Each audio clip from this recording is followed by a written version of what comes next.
Sivli music entertainment. प्रेम से बोली बाबा महेंद्र नाथ की। सिवली म्यूजिक पिलना बम भरी के चिलम सिवली म्यूजिक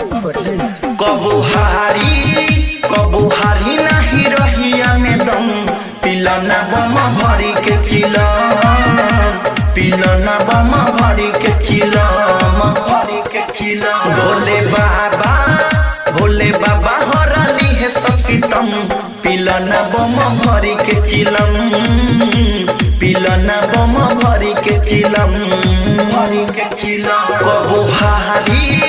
कबू हारी नहीं रहिया में दम पिलना बम भरी के चिलम पिलना बम भरी के चिलम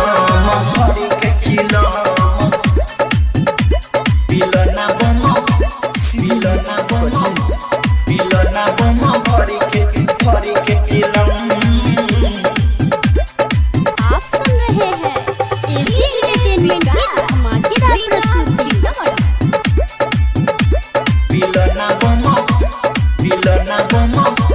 पिलना बम भरी के चिलम। सिवली म्यूजिक लेके कान्हे कांवर बढ़ जाई हो पावर ना होई कोनो हानि बम गड़ी ना रोड़ा पत्थर ना आई कभो चक्कर चाही है भोले दानी बम लेके कान्हे कांवर बढ़ जाई हो पावर ना होई कोनो हानि बम गड़ी ना रोड़ा पत्थर ना आई कभो चक्कर चाही है भोले दानी बम खुशी आई दुख होई खत्म पिलना बम भरी के चिलम पिलना बम भरी के चिलम। कबू हारी नहीं रहिया में दम पिलना बम भरी के चिलम पिलना बम भरी के चिलम। पिलना बम भरी के चिलम।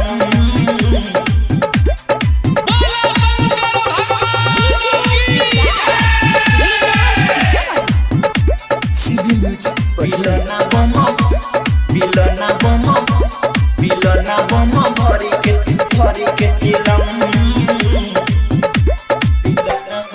सिवली म्यूजिक बम बोली भक्ति में सबे डोली बजा के गाना न हो प्रेमी परदेसी संगे में हरा मेसी जलधारी सब जमाना न हो